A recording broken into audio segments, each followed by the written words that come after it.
ఈ యొక్క government job అంటేనే అసలు చాలా పేషెన్సీతో కూడుకున్న విషయం అనమాట. చాలా ఓపిక మరియు సహనం ఉంటే మాత్రమే ఈ గవర్నమెంట్ జాబ్‌కి ప్రిపేర్ అవ్వడం అయితే మంచిది. ఎందుకు అంటే గవర్నమెంట్ జాబ్ అనేది అంత ఈజీగా దొరికేది కాదనమాట. ఇప్పుడు ప్రైవేట్ జాబ్ అనుకోండి, ఆఫ్టర్ డిగ్రీ తర్వాతో లేకపోతే ఇంజినీరింగ్ తర్వాతో ఏదో ఒక కోర్స్ అయితే కంప్లీట్ చేసేస్తాము దానికి సంబంధించింది. ఆ తర్వాత మన జాబ్‌కి సంబంధించిన కంపెనీలో వేకెంట్ ఉంటే దాంట్లో ఎతుక్కొని సెటిల్ అయిపోతామనమాట. దాని త్రూ మనమైతే ప్రైవేట్ జాబ్‌లో ఇలా శాలరీస్ ఇంక్రీజ్ అవ్వడం కానీ, లేకపోతే ఇంకా ఉంటే పర్మనెంట్‌గా చేయడం కానీ అయితే చేస్తారు. బట్ ఈ గవర్నమెంట్ జాబ్ ఏంటంటే ఒక్క రిక్రూట్మెంట్ అనేది పూర్తిగా ఫుల్‌ఫిల్ అవ్వడానికి కంప్లీట్‌గా 2 ఇయర్స్ అయితే పడుతుంది. సో, ఒక్క దాంట్లో మనం నెగ్గుకొని ముందుకు రావడానికి చాలా కష్టపడాల్సి అయితే ఉంటుంది.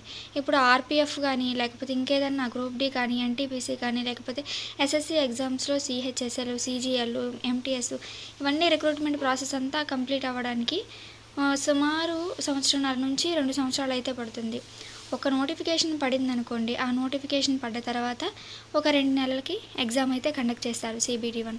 తర్వాత ప్రతి ఎగ్జామ్‌కి ఇప్పుడు 2 రకాల ఎగ్జామ్స్ అయితే ఉన్నాయన్నమాట. CBT-1 అని, CBT-2 అని, తర్వాత మెడికల్ అని, డాక్యుమెంట్ వెరిఫికేషన్ అని, ఆ తర్వాత పోస్టింగ్ అనమాట. ఈ రిక్రూట్మెంట్ అంతా ప్రాసెస్ అవ్వాలి అంటే 2 ఇయర్స్ అయితే పడుతుంది. ఇప్పుడు ఒక నోటిఫికేషన్ వస్తే ఎగ్జామ్‌కి అప్లికేషన్‌కి ఒక నెల అయితే ఇస్తారు. అప్లికేషన్ అయిపోయిన తర్వాత ఒక 2 నెలలు, దాదాపు 2 నెలలు, 45 రోజుల నుంచి లేకపోతే 2 నెలలు మనకి ప్రిపరేషన్‌కి టైం అయితే ఇస్తారు. తర్వాత మళ్ళీ ఒక నెల పాటు ఎగ్జామ్స్ అయితే జరుగుతాయి. ఆ నెల పాటు ఎగ్జామ్స్ అయిపోయిన తర్వాత రిజల్ట్ రావడానికి ఇంకొక నెల. ఆ నెల రిజల్ట్ వచ్చిన తర్వాత మళ్ళీ స్కోర్ కార్డ్‌కి ఇంకొక వారం. ఆ స్కోర్ కార్డ్ వచ్చిన తర్వాత మళ్ళీ మనకి CBT-2కి ఎవరు సెలక్షన్ అయ్యారు, ఏంటి అనేది అడ్మిట్ కార్డ్స్ రిలీజ్ చేస్తారు. మళ్ళీ CBT-2కి ఒక నెల అయితే టైం ఇస్తారు. CBT-2 నెల టైం అయిపోయిన తర్వాత మళ్ళీ దానికి ఒక రిజల్ట్స్ రావడానికి ఇంకొక నెల. మళ్ళీ తర్వాత స్కోర్ కార్డ్ రావడానికి ఇంకొక వారం, 10 రోజులు. మళ్ళీ ఆ తర్వాత మెడికల్ కోసం ఇంకొక నెల టైం అయితే ఇస్తారు. మళ్ళీ మెడికల్ ఒక నెల రోజులు జరుగుతుంది. దాని తర్వాత మళ్ళీ దాని యొక్క రిజల్ట్ రావడానికి ఇంకా టైం పడుతుంది. సో, ఈ రిక్రూట్మెంట్ ప్రాసెస్ అవ్వడానికి ఒక్క నోటిఫికేషన్‌కి 2 సంవత్సరాలు టైం పడుతుంటే, మధ్యలో ఇప్పుడు ఏదైనా ఎంటీఎస్ ఎగ్జామ్ కానీ, లేకపోతే సీహెచ్ఎస్ఎల్ ఎగ్జామే తీసుకోండి, లేకపోతే ఆర్ఆర్‌బీ, ఎన్‌టీపీసీయే తీసుకోండి. CBT-1 క్వాలిఫై అయ్యి సంతోషంగా ఉన్నామనుకోండి. CBT-2లో పోయింది అంటే మళ్ళీ ఆ రిక్రూట్మెంట్ ప్రాసెస్, మీరు పోగొట్టుకున్న రిక్రూట్మెంట్ ప్రాసెస్ అంతా కంప్లీట్ అయిపోయిన దాకా ఉండాలి. మళ్ళీ నెక్స్ట్ నోటిఫికేషన్ ఎప్పుడొచ్చిద్దో అర్థం కాదు. మళ్ళీ అప్పుడు దాకా వెయిట్ చేయాలి. అప్లికేషన్ పెట్టాలి. మళ్ళీ ఫస్ట్ నుంచి CBT-1 నుంచి CBT-2 ఇంకా మెడికల్, డాక్యుమెంట్ వెరిఫికేషన్ ఇదంతా ప్రాసెస్ మళ్ళీ కంప్లీట్ చేయాలి. ఈ మధ్యలో ఎక్కడైనా సరే మనం డిస్‌క్వాలిఫై అయిపోయినా సరే మళ్ళీ ఫస్ట్ నుంచి ఎత్తుకోవాలన్నమాట. సో, ఇన్ని కష్టాలైతే ఉంటాయి కాబట్టి అందుకే చెప్పేది. గవర్నమెంట్ జాబ్ అంటేనే పేషెన్సీ అయితే అవసరం. సరే, నోటిఫికేషన్స్ అన్నా సరిగ్గా వస్తాయంటే అది లేదు. చాలా టైం అయితే పడతా ఉంది. ఒక రిక్రూట్మెంట్ కంప్లీట్ అవ్వడానికి 2 సంవత్సరాలు పడితే మళ్ళీ కొత్త నోటిఫికేషన్ రావడానికి ఇంకొక సంవత్సరం అయితే పడుతుంది. లేకపోతే ఇంకొక 2, 3 నెలలు అలాగైతే ఇస్తున్నారనమాట. సో, మళ్ళీ ఇప్పుడు ఒక క్యాండిడేట్ అనేవాళ్ళు ఒక ఎగ్జామ్లో డిస్క్వాలిఫై అయితే మళ్ళీ నోటిఫికేషన్ వచ్చిందాకా ఆగాలన్నమాట. ఇది ఇలా ఉంటే మన ఏజ్ అనేది ఆగుతుందంటే అది లేదు. దానంతట అదే పెరుగుతూ పోతూనే ఉంటుంది. సో, చాలామందికి ఏజ్ లిమిట్ అనేది అయిపోతూ ఉంటుంది.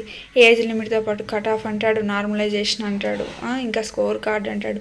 ఇవన్నీ తీసి లిస్ట్ తీసి ఫైనల్లో మెరిట్ లిస్ట్లో ఉండే బదులు తల ప్రాణం తోక్కొస్తుంది అనమాట. సో, డెఫినెట్లీ ఏంటంటే ఒక సీరియస్ ఆస్పిరెంట్ కానీ, లేకపోతే ఏదో గవర్నమెంట్ జాబ్ ఖచ్చితంగా కొట్టాలి అనే థీమ్ తోటి వచ్చిన వాళ్ళు కానీ డెఫినెట్లీ ఇది ఏదో ఒక స్టేజ్లో ఆగిపోతూనే ఉంటారు. ఇంకా ఎగ్జామ్స్ రాసి ఆ CBT-1లు 2లు రాసి ఆ ఎగ్జామ్ ఫీజులు కట్టి ఇక్కడ టైం గ్యాప్ అంతా అయిపోతుంది. మనకి ఆల్మోస్ట్ 3 to 4 ఇయర్స్ ఆ గవర్నమెంట్ జాబ్ వస్తుంది అనే ఆలోచనతోటే మనం ప్రిపరేషన్ అనేది స్టార్ట్ చేస్తాం. బట్ పోస్టులు అనేవి ఎక్కువ ఉంటున్నాయంటే అది లేదు. చాలా తక్కువ పోస్టులు, వేలల్లో మాత్రమే ఉంటాయి. ఒక 10,000 లోపలే ఇస్తారు పోస్టులు. అప్లై చేసే వాళ్ళు మాత్రం లక్షల్లో ఉంటారు.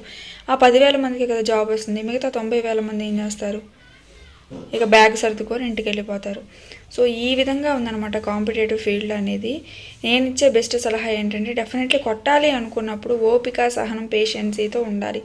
ఎప్పుడు నోటిఫికేషన్ వచ్చి సరే ఒక పోస్ట్ నాది అనే ఆలోచనతో మాత్రమే ఉండాలి.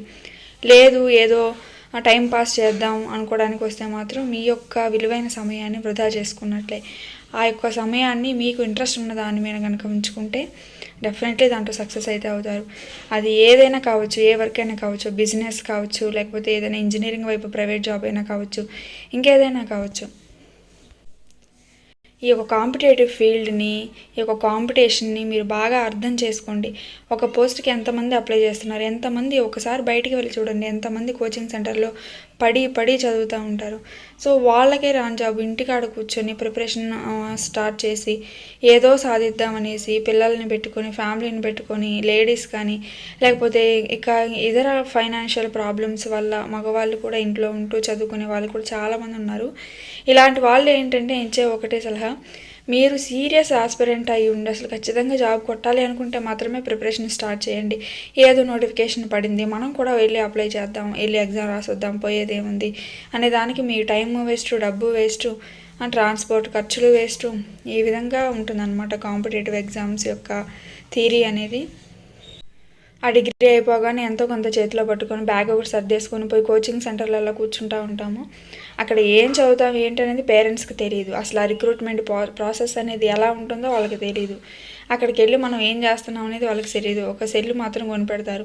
ఇంటికాడ ఉండే వాళ్ళకి మా అబ్బాయి గవర్నమెంట్ జాబ్కి కోచింగ్ తీసుకుంటున్నారని గర్వంగా చెప్పుకుంటూ ఉంటారు. తొందరలోనే జాబ్ వస్తూ ఉంటుంది, ఆ జాబ్తోనే వాళ్ళు పెళ్లి చేసుకుంటారు అండ్ లైఫ్లో సెటిల్ అవుతారు.